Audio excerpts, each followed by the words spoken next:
Hello, this is Faith at Faith&books. I haven't posted in a few days.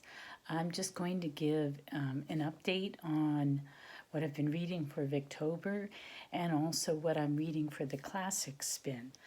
I'm part of a group of people it's called the Classics Club. There's a blog that hosts it, and the way to become a member is you list 50 classic works you want to read and by when you want to have them read. So I started this a couple of years ago, maybe more than that, maybe like 4 years. And I put my 60th birthday as my goal, but I'm going to turn 60 in April, and I haven't done very much. I didn't take it very seriously for the first couple of years. The last 3 spins that they have, which I'll explain, I have taken seriously. So I am starting to be a little bit more diligent, but I'm not going to make it by my 60th. So I think the thing is, you make up your own rules so you can change out what classics you want to read.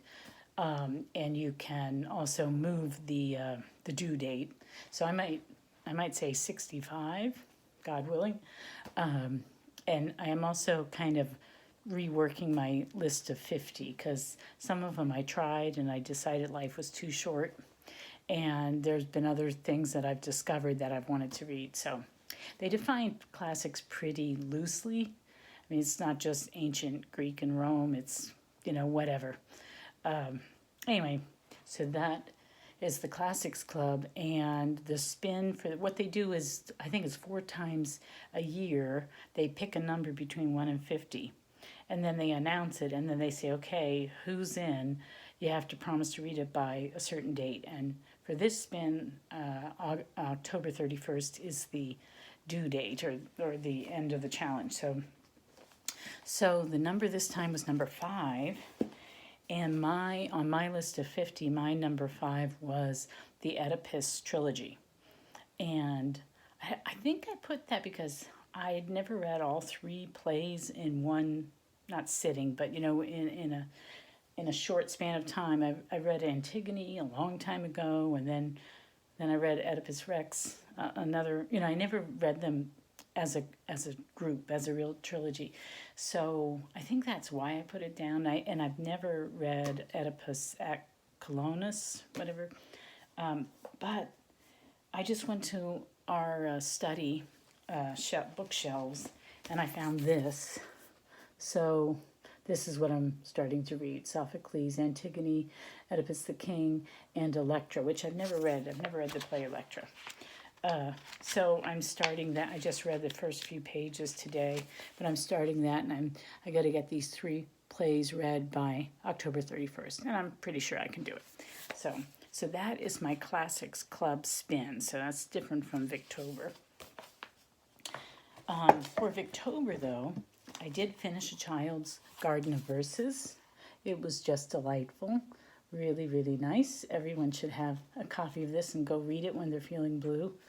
And this sort of qualifies for one of the Victober challenges because one morning when it was really windy and still dark out, I lit a candle and I read my poems by candlelight. So I sort of did the read a novel by candlelight, although I only did it one morning, not the whole book that way.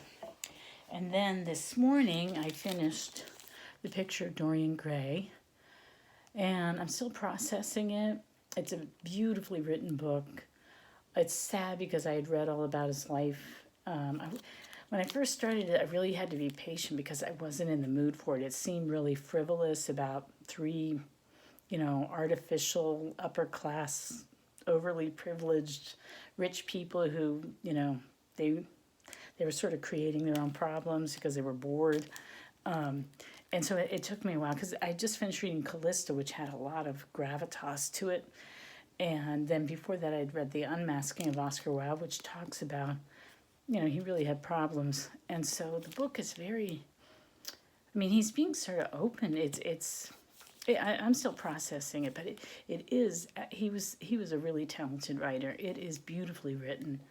And I was so interested in it that I immediately downloaded De Profundis, which is what he wrote. I don't know what genre it is, but he wrote an explanation for his fall, and I think it's in the form of a long letter to Douglas, who was his lover, who sort of precipitated his downfall. So I downloaded that, and I'm going to read that, and I might add that to my nonfiction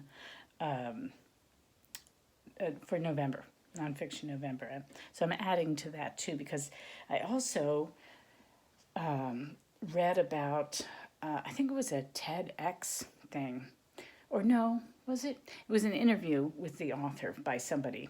It was, I can't remember now what, it might have been, what's the name of, anyway, it was some magazine that has a YouTube channel. It's just sort of popped up in my feed, but it's called A Generation of Sociopaths, how the baby boomers betrayed America. Yeah. And that struck me as really interesting, because that's my theory. I think you can't call yourself the me generation and not, wind up being really bad for the country. So I blame and I'm a baby boomer. I'm at the end of the baby boom, but I think we did a really lousy job, and we really kind of messed things up. So I'm interested in reading that and seeing if I agree with his theories. So that's going to be another nonfiction book to read in November. So, and that's not even quite all that I'm reading right now, because I am finishing up another a series that I've been reading as well, and then I started another book on audio, but I haven't stuck with it, so I'm not going to bother to talk about those right now. Anyway, I'm enjoying all this Victorian reading. I really seem to be bouncing back and forth between St. John Henry Newman and Oscar Wilde. For St. John Henry Newman, I really love his poem, The Dream of Gerontius. And in fact, I had this idea that I was going to read it out loud. And I noticed some other booktubers do that. They read poetry out loud. And I've always wanted to be a reader. I've always wanted to volunteer for LibriVox, to read books, that are in the public domain, and you can get them for free. It's an audio book service. And I like listening to books on it. And so I've sort of daydreamed about being a reader, and I thought this would be good practice. And I tried to record one, but I kept getting interrupted. I'm always interrupted by things. So I don't think it'll happen in October. I might record one and see how it goes, because the poem is in 7 parts. It's a longish poem. I think I've read it a couple times now. I think maybe takes 40 minutes or something to read out loud, but it's in 7 parts. And I originally thought it would be in Victober, but then I realized that in November, in the Catholic Church, Halloween is Hallows Eve. That's what it's short for. And you have All Saints' Day the next day, and that's to honor all the saints. And then the day after that is All Souls' Day, which is when you pray for the dead. And in my parish, we pray all the month of November. And this Dream of Gerontius is about an old man dying and what happens to him after he dies.